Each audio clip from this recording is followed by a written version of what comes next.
تو غنی از ہر دو عالم من فقیر روز معاشر عذر ہائے من پذیر. وہ فرماتے تھے کہ مالک تو تو غنی ہے دونوں جہانوں سے، میں فقیر ہوں، روز معاشر عذر ہائے من پذیر. مالک جب قیامت برپا ہو جائے تو پھر اس وقت جو ہے ہمارے تمام گناہوں کو اپنی بارگاہ میں قبول فرما لینا، ہمارے پاس تو گناہوں کے علاوہ کچھ نہیں ہوگا. اور فرماتے ہیں ور حسابم رات بینی ناگزیر. اور کہا کہ اگر تو میرے گناہوں کو دیکھے کہ وہ مقبولیت کا درجہ نہیں رکھتے تو کہا کہ پھر تو مجھے جہنم میں بھی بھیجے گا، مجھے قبول ہوگی. بس میری ایک شرط ہے، میری ایک درخواست ہے، ور حسابم رات بینی ناگزیر از نگاہ مصطفیٰ پنہا بغیر. مالک مجھ پر اتنا رحم کرنا کہ میرا نامہ اعمال وہ آقا کریم علیہ السلام کی پاک آنکھوں سے پوشیدہ رکھنا.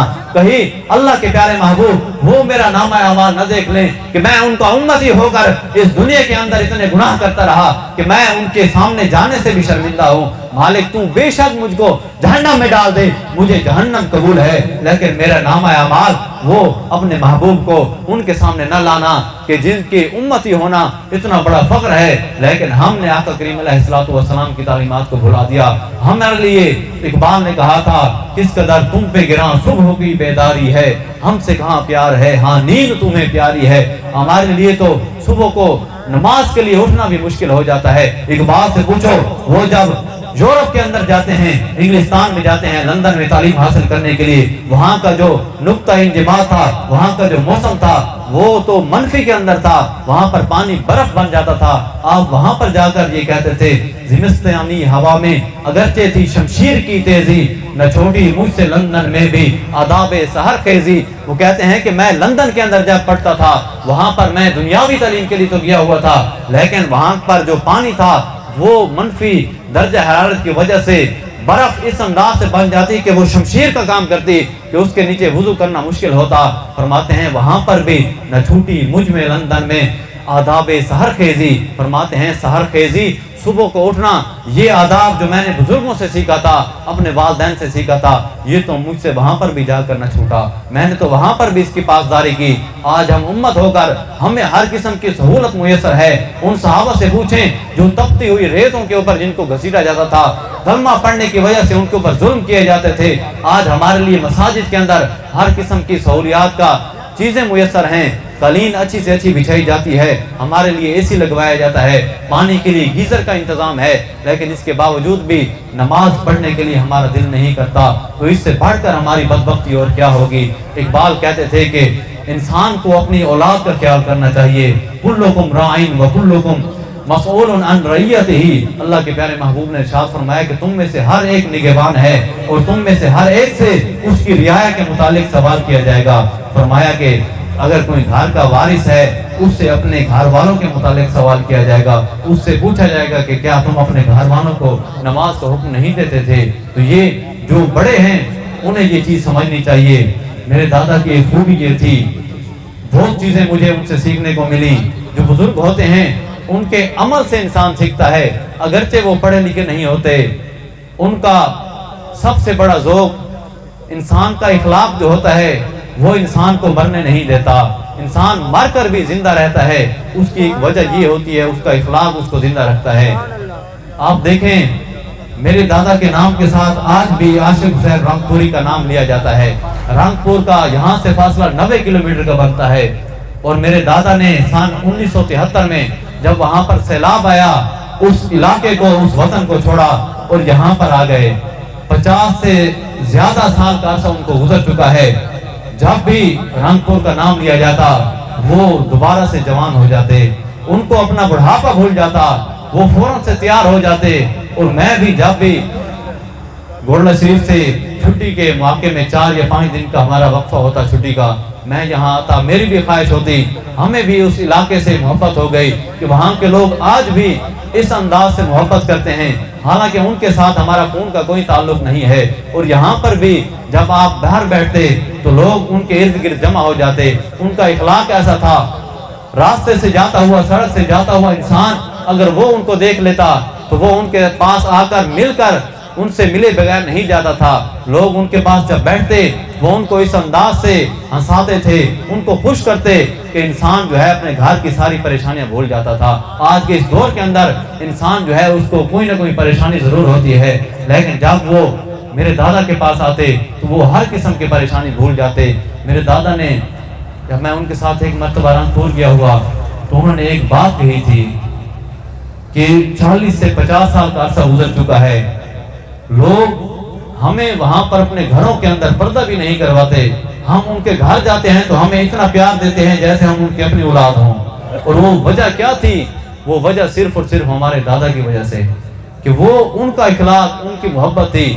تو دادا ابو نے وہاں پر مجھے ایک جملہ کہا کہ ایک چیز یاد رکھنا، جس کی وجہ سے انسان جو ہے کبھی بھی کہیں پر مار نہیں کھائے گا۔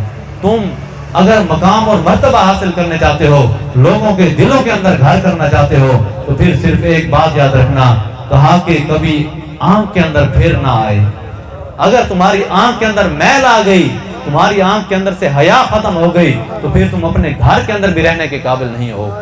یہ ان کی بات جب میں نے سنی تو میں پریشان ہو گیا۔ دیکھا کہ انہوں نے زندگی کے اندر کسی مکتب میں جا کر تعلیم تو حاصل نہیں کی، لیکن بات پتے کی بتا دی۔ جب میں نے احادیث کی کتابیں کھولی، اللہ کے پیارے محبوب نے بھی ارشاد فرمایا الحیاء من الایمان، حیا تو ایمان میں سے ہے۔ فرمایا یہ وہ حیا تھی جس کی وجہ سے 50 سے 60 سال کا عرصہ گزر چکا، لوگ آج بھی ان سے محبت کرتے تھے، ان کو گھر میں جگہ دیتے تھے۔ وجہ کیا تھی؟ کہ انہوں نے اپنی آنکھ کی حفاظت کی، اپنی آنکھ کو کبھی ان کے گھر والوں کے اوپر بری نگاہ کی نظر نہیں کی، کبھی ان پر بری نگاہ نہیں ڈالی۔ تو اس وجہ سے